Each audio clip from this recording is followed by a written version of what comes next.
2024 లేదా 25లో డిగ్రీ లేదా బీటెక్ చదివారా? సాఫ్ట్వేర్ జాబ్ కోసం ఎదురు చూస్తున్నారా? అయితే కోడ్ జ్ఞాన్ 100 డేస్ కోర్సులో చేరండి, జాబ్ సాధించండి.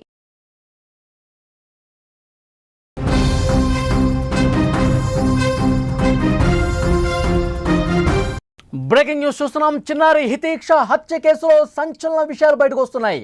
షాక్కు గురి చేస్తున్నాయి.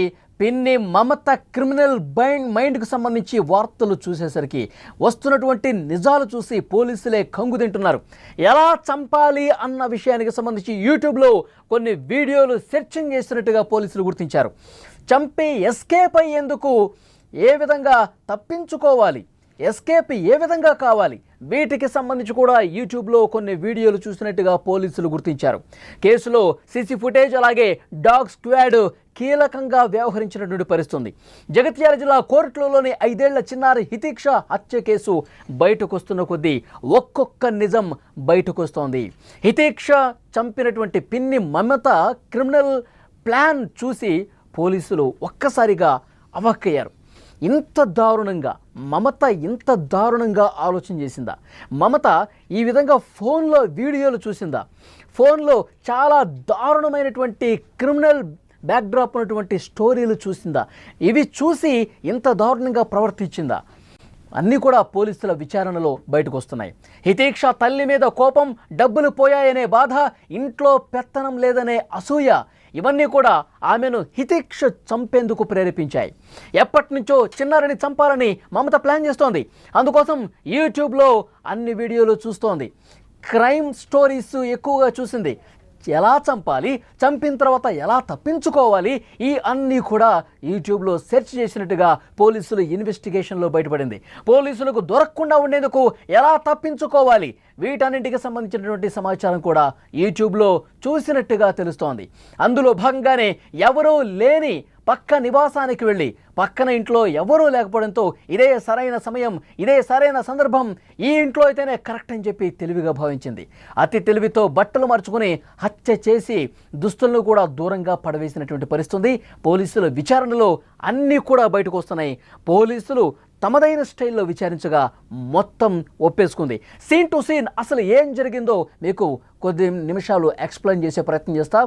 అసలు ఆ పాపను పక్కింట్లోకి తీసుకెళ్లిన దగ్గర నుంచి పోలీసులు పట్టుకునే వరకు ఏం జరిగిందో ఒక్కసారి మీకు వివరించే ప్రయత్నం చేస్తా. శనివారం సాయంత్రం సరిగ్గా 6 గంటల సమయంలో పాప ఆడుకుంటూ ఉంది. పాప అందరు పిల్లలతో చాలా సరదాగా సంతోషంగా ఆడుకుంటూ ఉంది పాప. ఆ సమయంలో మమత ముందే ఒక ప్లాన్ గీసేసింది. ఎందుకంటే అప్పటికే చాలా కక్ష, పగ, కుటుంబంలో తనకు ప్రాధాన్యత లేకపోవటం, నవీన్కే అందరూ సపోర్ట్ చేయటం, ఒకవైపు నేను ఏదైతే డబ్బులు పెట్టానో, పోగొట్టుకున్నానో బెట్టింగ్స్లో, ఇవన్నీ కూడా ఆమెని మైండ్ని డైవర్ట్ చేసి పారేశాయి. సో నవీన చాలా సంతోషంగా ఉంది, నవీన పిల్లలతో చాలా సంతోషంగా ఉంది, నవీనకి కుటుంబంలో ప్రాధాన్యత దక్కుతుంది, మొత్తం అక్కే చూసుకుంటుంది, నన్ను అసలు ఎవరూ పట్టించుకోవటం లేదు అని ఒక అక్కసు, ఒక అసూయ పెంచుకుంది అక్క పట్ల. వెంటనే ఏం చేసింది? పాపను చంపాలనుకుంది. పాపను చంపితే అప్పుడు అక్క బాధపడుతుంది, అక్క కన్నీళ్లు పెట్టుకుంటుంది. అక్క జీవితంలో ఏదో కోల్పోయానంటూ కొన్ని సంవత్సరాల పాటు బాధతో గడుపుతుంది. ఆ బాధ నాకు కావాలి. అక్క నవీన బాధపడటం, కన్నీళ్లు పెట్టుకోవటం, రోధించటం నేను స్వయంగా చూడాలి అని ఒక సైకో మనస్తత్వంతో ఇంతటి దారుణానికి తెగబడ్డట్టుగా తెలుస్తోంది. ఏం చేసింది? పాప ఆడుకుంటున్న సమయంలో అప్పటికే ముందు ప్లాన్ అనుకుంది. ఒక కత్తి, ఒక కట్టరు కవర్లో పెట్టుకొని ఆ పాపను తీసుకెళ్ళింది, పక్క ఇంట్లోకి తీసుకెళ్ళింది. అప్పటికే ఆ ఇంట్లో ఎవరూ లేరని నిర్ధారించుకుంది. కొన్ని రోజుల పాటు వాళ్ళు రారని చెప్పి నిర్ధారించుకుంది. ఆ నిర్మానుషమైనటువంటి ప్రదేశం, మనుషులు ఎవరూ లేని ఆ ఇంటికి ఆ పాపను తీసుకెళ్ళింది. పాపం ఆ పాపకేం తెలుసు? అభం శుభం తెలియనటువంటి ఒక అమాయకురాలు, 5 సంవత్సరాల చిన్న పాప. పిన్ని ఎక్కడికో తీసుకెళ్తుంది, పక్కింట్లో ఏదన్నా పనుందేమో, తోడుగా నన్ను తీసుకెళ్తుందేమో అని భావించింది ఆ అమాయకపు పాప హితీక్ష. పిన్నితో పాటు చాలా ప్రేమగా వెళ్ళిపోయింది. పిన్ని అనుకుంటూ వెంట నడిచింది, ఆ ఇంట్లోకి వెళ్ళిన తర్వాత తన మనసులో ముందే ఊహించుకున్నటువంటి ఆ క్రైమ్ స్టోరీ యూట్యూబ్ చూసి కొన్ని వీడియోలు, అప్పటికే కొన్ని క్రైమ్కి సంబంధించినటువంటి నేరపూరిత కథనాలు, స్టోరీలన్నీ చూసి మైండ్లో పెట్టుకుంది. కత్తితో అయితేనే ఒక్క దెబ్బతో పొడిచి చంపేయచ్చు అని భావించింది. బాత్రూంలోకి తీసుకెళ్ళిపోయింది. ఆ ఇంట్లోని బాత్రూంలోకి తీసుకెళ్ళి ఒక మూలన కూర్చోపెట్టి గొంతు మీద చెయ్యి వేసి గొంతు పిసికి తర్వాత నోరు పట్టుకొని నోరు కూడా మూసేసి తీసుకొచ్చినటువంటి ఆ కట్టరు కత్తితో గొంతు మీద పొడిచి గొంతుతో కోసి కోసి చంపి చాలా దారుణంగా చంపినటువంటి పరిస్థితి ఉంది. ఎక్కడ చిన్న సౌండ్ కూడా రాకుండా ఉండేందుకు మూతి మీద చేయి గట్టిగా పట్టుకొని అభం శుభం తెలియని ఆ పాపను చాలా అంటే చాలా దారుణంగా చంపేసిన పరిస్థితి ఉంది. మమత కూడా 2 అమ్మాయిలు ఉన్నారు, 2 పిల్లలు ఉన్నారు. కనీసం తన పాప గుర్తుకు రాలేదా? తనకు కూడా చిన్న పిల్లలు 2 అమ్మాయిలు ఉన్నారు కదా, చిన్న పాపలు ఉన్నారు కదా.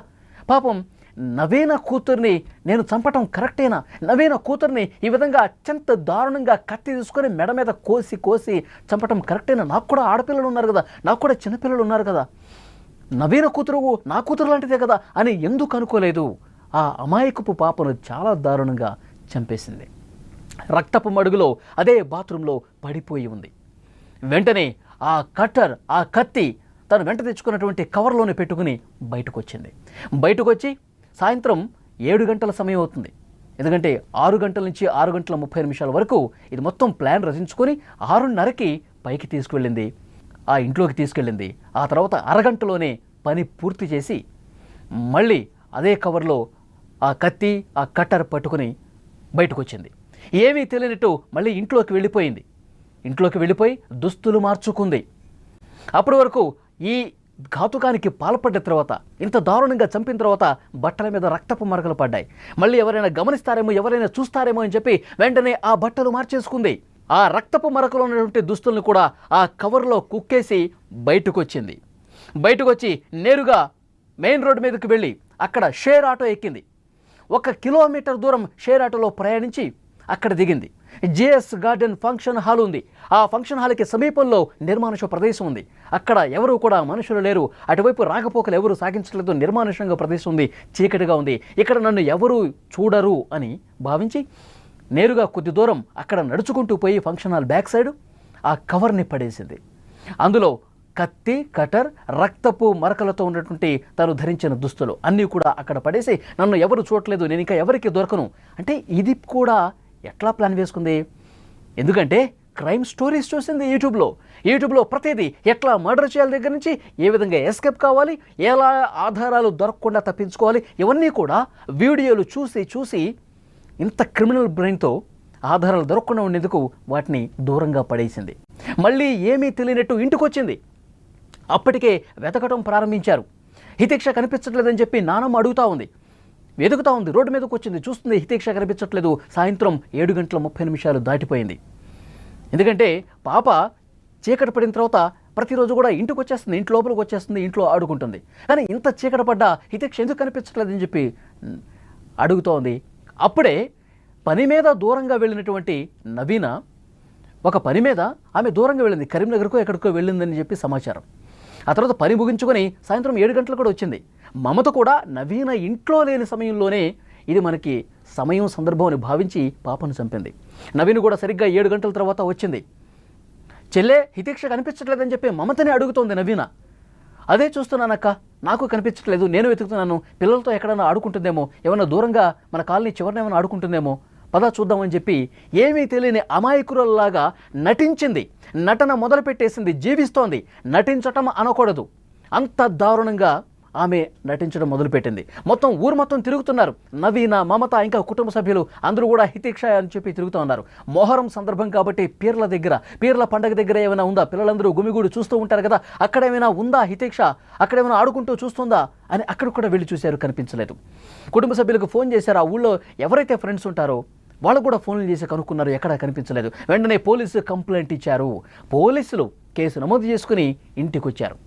ఇంటికి వచ్చి పూర్తిగా పరిస్థితి చూశారు, వెతకటం మొదలుపెట్టారు. అన్నీ గాలిస్తుంటే పక్కింట్లో బాత్రూంలో పడి ఉన్నటువంటి విషయాన్ని డాగ్ స్క్వాడ్ గుర్తించింది. ఎందుకంటే ఘటనా స్థలం నుంచి పోలీసులు తను తెచ్చుకున్నటువంటి డాగ్ స్క్వాడ్ని అక్కడ సెర్చింగ్ కోసం పంపితే ఎక్కడైతే ఘటన జరిగిందో ఆ ప్లేస్ నుంచి నేరుగా ఆ డాగ్ ఎక్కడ ఆగలేదు, డైరెక్ట్గా మమత, నవీన ఉంటున్నటువంటి ఇంట్లోనే ఆగిపోయింది. ఆ ఇంటి దగ్గరకు వచ్చి ఆగిపోయింది. అంటే రక్తపు వాసనను ఆ డాగ్ పసిగట్టింది, తప్పించుకోలేకపోయింది. పోలీసులకు అనుమానం వచ్చింది. ఎక్కడైతే ఘటనా స్థలం నుంచి ఆ డాగ్ అట్లాగే ఎక్కడ ఆకుండా నడుచుకుంటూ వచ్చి మమత ఇంటి దగ్గరే ఆగిపోయేసరికి పోలీసులు అనుమానం వచ్చింది. కుటుంబ సభ్యులే ఈ ఘాతుకానికి పాల్పడి ఉంటారని చెప్పి ప్రాథమికంగా అనుమానం వ్యక్తం చేశారు. వెంటనే సీసీ ఫుటేజ్ పరిశీలించారు. సీసీ ఫుటేజ్లో చాలా స్పష్టంగా ఉంది, పాప తప్పిపోయినప్పుడు, పాప కనిపించకుండా పోయినప్పుడు 6 గంటల 30 నిమిషాల సమయంలో, తర్వాత 6 గంటల 30 నుంచి 7 గంటల సమయం, ఈ అరగంట వ్యవధిలో 6 సార్లు మమత ఇంటి నుంచి బయటికి రావటం, లోపలికి వెళ్ళటం, బయటికి రావటం, లోపలికి వెళ్ళటం చూసింది. పోలీసులు చూశారు.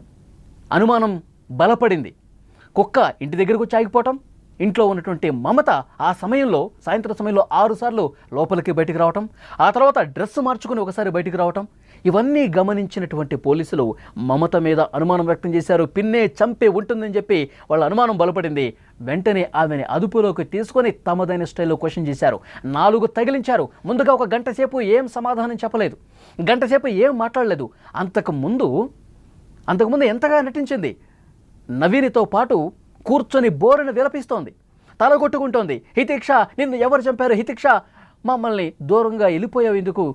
ఎవరు ఈ పాపానికి ఒడిగట్టారంటూ తల్లి నవీనతో పాటు, తన అక్క నవీనతో పాటు కూర్చొని రోధిస్తోంది, నాటకాలు ఆడుతుంది. ఆసుపత్రి దగ్గర, ఇంటి దగ్గర జీవించేసిందని చెప్పాలి. పోలీసులు అనుమానం బలపడింది. సీసీ ఫుటేజ్లో చాలా స్పష్టంగా కనిపించింది. పోలీసులు చాలా సీరియస్గా క్వశ్చన్ చేస్తే 4 తగిలిస్తే నిజం ఒప్పుకుంది. ఎస్, నేనే చంపాను హితిక్షను అని. వెంటనే పోలీసులు ఘటనా స్థలం దగ్గర తీసుకొచ్చి సీన్ రీకన్స్ట్రక్షన్ చేశారు. నువ్వు అసలు ఎట్లా తీసుకొచ్చావు, ఏం చేసావు, ఇవన్నీ కూడా చూశారు. ఆ తర్వాత ఫోన్లో కూడా సమాచారం సేకరించారు పోలీసులు. ఆ ఫోన్ చూస్తే కాల్ రికార్డ్ మొత్తం డిలీట్ అయి ఉంది. అలాగే యూట్యూబ్లో గత 4-5 రోజులుగా ఎలాంటి వీడియోలు చూసింది, ఇవి కూడా పోలీసులు కనిపెట్టారు. మొత్తం స్టోరీ మొత్తం బయటకు వచ్చింది. అంటే ఇక్కడ మమతకి ఒక ప్రశ్న వేయాలి. మీకు అందరికీ అతడు సినిమా గుర్తుండే ఉంటుంది. అతడు సినిమాలో ప్రకాష్ రాజ్ ఒక డైలాగ్ చెప్తాడు, శివారెడ్డి, బాజిరెడ్డి చనిపోతే నువ్వు సీఎం అవుతావు, చంపితే నువ్వు హంతకుడు అవుతావు. ఇంత చిన్న లాజిక్ ఎట్లా మిస్ అయిపోయావు? ఇది ప్రకాష్ రాజ్ డైలాగ్. ఇక్కడ కూడా మమత హితేక్ష చనిపోతే నవీన ఏడుస్తుంది, తల్లి ఏడుస్తుంది, తల్లి కళ్ళు ఏడుస్తుంటే ఆనందించాలని చెప్పి అనుకుంది. కుటుంబంలో తనకు గౌరవ మర్యాదలు దక్కట్లేదు కదా, కుటుంబంలో అధిక ప్రాధాన్యత తనకు లేదు కదా, ఈ రకంగా వాళ్ళని బాధ పెట్టాలి అనుకుంది. మరి హితేక్ష చనిపోతే వాళ్ళు ఏడుస్తుంటే నువ్వు సంతోషపడాలనుకున్నావు, అని హితేక్షను చంపితే నీకు సంతోషం ఎక్కడుంది? నువ్వు హంతకురాలువయ్యావు. పోలీసులు అరెస్ట్ చేశారు, జైల్లో చెప్పకూడదు తినబోతున్నావు. ఇంత చెత్త ఆలోచించి, ఇంత దుర్మార్గంగా ఆలోచించి, ఇంత కిరాతకంగా ప్రవర్తించి నువ్వు జైలు పాలయ్యావు. ఈ చిన్న లాజిక్ మమత ఎట్లా మిస్ అయింది? అంటే కేవలం అసూయ, అక్కసుతో, దారుణమైన ఆలోచనతో యూట్యూబ్ వీడియోలు చూసి హత్య చేసింది, తప్పించుకునే ప్రయత్నం చేసింది. కానీ పోలీసులు దర్యాప్తు చేస్తే ప్రతి ఒక్క క్లూని వదలకుండా పట్టుకొని దర్యాప్తు చేస్తే ఇంటి దొంగ పట్టించింది. ఆ డాగ్ స్క్వాడ్ కీలక పాత్ర పోషించింది. ఆ తర్వాత సీసీ ఫుటేజ్, మార్చుకున్న డ్రెస్సులు ఇవన్నీ కూడా మమతను పట్టించాయి. ఆ తండ్రి పాపం దుబాయ్లో ఉంటారు. తండ్రి, మామ దుబాయ్లో పనిచేసుకుంటూ ఉన్నారు, నెల డబ్బులు పంపిస్తూ ఉన్నారు. కానీ ఇక్కడ మమత మైండ్ సెట్ను గురించి కూడా ఒకసారి ఆలోచించాలి.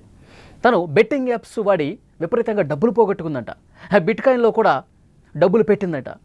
30 లక్షల రూపాయల వరకు నష్టం చేసింది, డబ్బుల్ని గుల్ల చేసిందని చెప్పి అప్పటికే కుటుంబ సభ్యులు ఆమె మీద ఆగ్రహం వ్యక్తం చేస్తూ ఉన్నారు. గొడవలు జరుగుతూ ఉన్నాయి.